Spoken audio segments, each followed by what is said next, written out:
तो वही किसी मित्र ने सुझाव दिया कि स्वामी योगानंद जी के बारे में कुछ बताइए।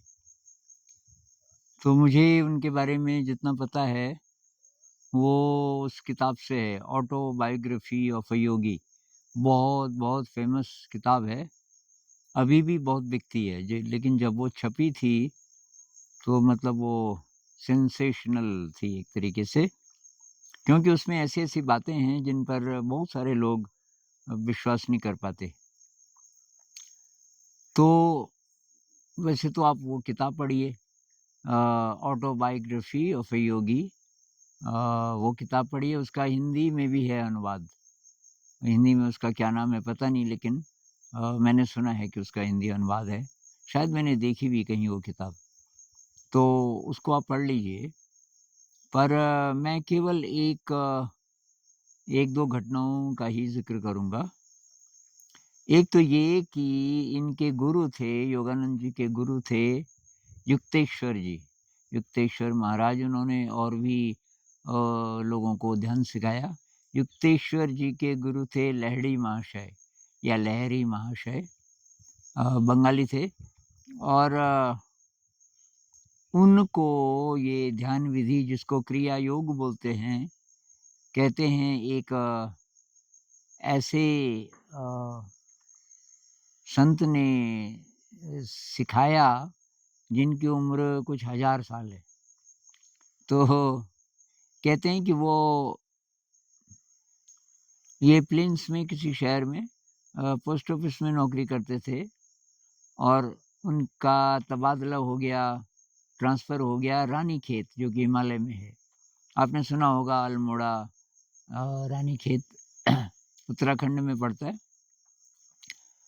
और वो रानीखेत जब गए तो कि थोड़ा-सा रास्ता भूल गए और जंगल की तरफ जाने लगे, और वहाँ अंधेरा-अंधेरा हो गया था।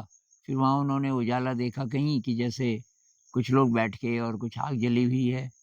और वहाँ गए तो उन सब में एक यंग साधु था, करीब 25 एक साल का, और बहुत दिव्य। तो उसने बोला, "आ गया लहड़ी, आ जा अंदर गुफ़ा में।" तो लहड़ी महाशय को बहुत ज़्यादा शॉक लगा कि ये तो जानते हैं मेरे बारे में शायद सब कुछ। गुफ़ा में ले गए और उन्होंने एक आसन पे वो बैठ गए, और दूसरी तरफ कंबल बिछी थी, याद है? इस पे बैठ के तो ध्यान करता था। और लैडी महाशय को पिछले जन्म की याद आ गई पूरी, और कि इस जन्म में फिर अब तो सब भूल गया। अब इतनी ज़्यादा तेरी उम्र हो गई, और बच्चे भी हो गए। तो उन्होंने दोबारा क्रिया योग सिखाया, और फिर की लैडी महाशय को उन्होंने बोला कि तू जब मेरी ज़रूरत होगी मैं आ जाऊँगा। और फिर लैडी महाशय जी ने युक्तेश्वर जी को सिखाया, और उन्होंने योगानंद जी को सिखाया। फिर युक्तेश्वर जी की इच्छा थी कि भई तुम दूसरे देशों में जाओ, ये यूरोप में, अमेरिका में, इन देशों में मटीरियलिज़्म तो बहुत ज़्यादा विकसित हो गया, लेकिन अध्यात्म की बहुत कमी है, तो तुम उन लोगों को ये सिखाना क्रिया योग। क्रिया योग एग्ज़ैक्टली क्या है, ये सार्वजनिक रूप से मेरे ख़्याल से वो लोग नहीं बताते। जो दीक्षा लेते हैं उनसे, उन्हीं को बताते हैं। मुझे लोग मिले इसका अभ्यास करने वाले, या इंटरनेट पे भी आप ढूँढोगे तो पूरी विधि आपको मिलेगी नहीं। लेकिन ये दरअसल ये जो विपस्सना है, विपस्सना के साथ आप ब्रीदिंग को जोड़ दो, ब्रीदिंग एक्सरसाइज़ ना, मतलब एक प्रकार का प्राणायाम जोड़ दो, तो उसका मिक्सचर है। तो एग्ज़ैक्टली क्या है, तो वो तो आपको फिर दीक्षा लेनी पड़ेगी, वहाँ सीखना पड़ेगा। मेरा आकर्षण बहुत ज़्यादा इसलिए नहीं हुआ कि एक तो मैं विपस्सना कर रहा था पहले से। दूसरी बात कि अ, मुझे लगा कि अब एक ही विधि ठीक है, ये बदलना ठीक नहीं है। प्राणायाम मैं अलग से कर लूँगा। और मेरे मन में ये भी था कि जब तक क्रिया है, क्रिया योग, मतलब आप एफ़र्ट भी कर रहे हैं, तो वो ध्यान से थोड़ा पहले की चीज़ है शायद। क्योंकि ध्यान तो क्रिया नहीं है ना फिर। अंतिम जो ध्यान की अवस्था है, उसमें तो ये है कि आप कुछ नहीं कर रहे, एफर्टलेस। ध्यान के बारे में जो सबसे एडवांस्ड जो स्टेज के बारे में लोग करते हैं, तो यही बात करते हैं। पर ख़ैर ये युक्तेश्वर जी जब मर गए थे, तो ये योगानंद जी को बहुत ज़्यादा सदमा लगा और शायद 15-20 दिन हो गए थे। बहुत शोकाकुल, बहुत ज़्यादा दुखी। और योगानंद जी ने देखा कि युक्तेश्वर जी आ रहे हैं उधर से, गुरुजी आ रहे हैं। उसको विश्वास नहीं आया। उसने कहा ये सपना तो नहीं है। और नज़दीक वो आए और कहने लगे, "आजा मेरा बेटा।" गले लगाया और कि सपना नहीं देख रहा है तू? तो कि फिर ये कैसे? आपको तो जला दिया था हमने। कि मुझे नहीं जलाया था, मेरे शरीर को जलाया था। और ये जो शरीर है ये मैंने धारण किया है। मैं किसी एस्ट्रल जगत में हूँ। ऐसे जगत में हूँ जो दूसरे एटम से बना है, जिसको मनुष्य की आँखें देख भी नहीं सकती। और वहाँ का मैं वर्णन करना चाहता हूँ, थोड़ा बहुत तुझे बताना चाहता हूँ, इसलिए मैं आया। तो उसमें ये बताया गया है कि एस्ट्रल वर्ल्ड्स हैं बहुत सारे और वो दूर नहीं है हमसे, मतलब जो बाहर की डिस्टेंस है, ये किसी की ये डिस्टेंस और ये टाइम लागू नहीं होता उसपे। तो मतलब सब यही हैं, लेकिन दूसरे डिमेंशन है। उस वहाँ जाने के लिए एस्ट्रल बॉडी में आप जा सकते हो केवल। तो उसमें फिर ये भी है कि जो बहुत एडवांस्ड कोई है, वो उस एस्ट्रल मैटर से, एक प्रकार का मैटर ही समझ लो, एस्ट्रल मैटर से कुछ भी बना सकता है अपनी कल्पना से। आपको महल चाहिए, महल बन जाएगा, ये कहानियों में नहीं आता? ये कि कृष्ण भगवान जी ने एक नगरी बना दी, माया नगरी बना दी अर्जुन के लिए।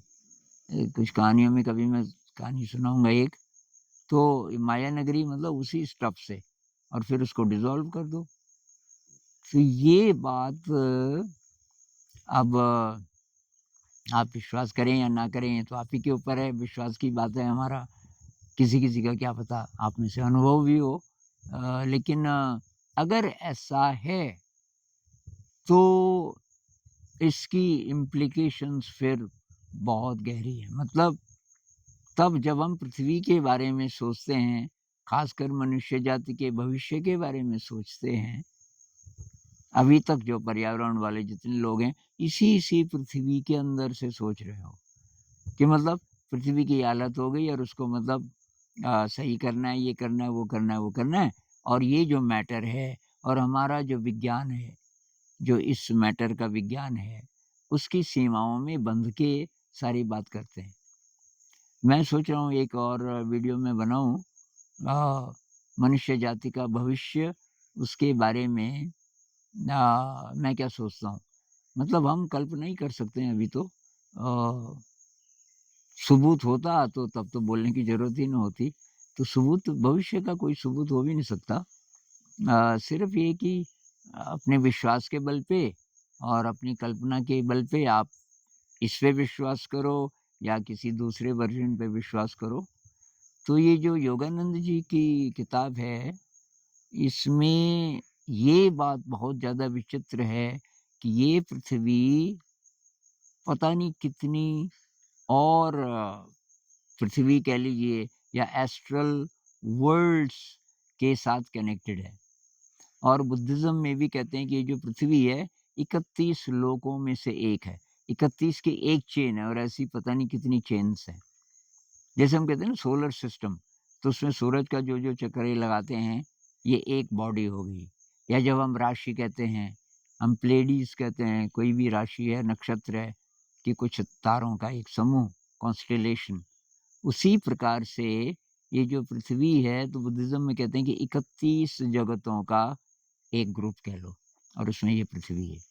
और इससे बहुत एडवांस्ड बीइंग्स, मनुष्य से बहुत एडवांस्ड प्राणी अ, उनमें से कई सारी पृथ्वियों में रहते हैं। अब एक तो हुई ये बात, लेकिन पृथ्वी जब हम बोलते हैं कि और पृथ्वियाँ, तो ज़रूरी नहीं इसी मैटर की। वैसे तो बहुत सारे वैज्ञानिक भी ढूँढ रहे हैं और बोल रहे हैं कि और भी सभ्यताएँ हैं। लेकिन उनकी सीमा ये है कि वो इसी मटेरियल यूनिवर्स की बात कर रहे हैं अभी तक। तो इस किताब के बारे में भई अब ज़्यादा बोलना ठीक नहीं रहेगा, क्योंकि जो बात पढ़ने में है वो बात ऐसे बोलने में नहीं है। तो आप इस किताब को ज़रूर पढ़िए, आपको विश्वास आए ना आए, लेकिन उसको पढ़ के कई प्रश्न तो पैदा होंगे आपके मन में। नमस्कार।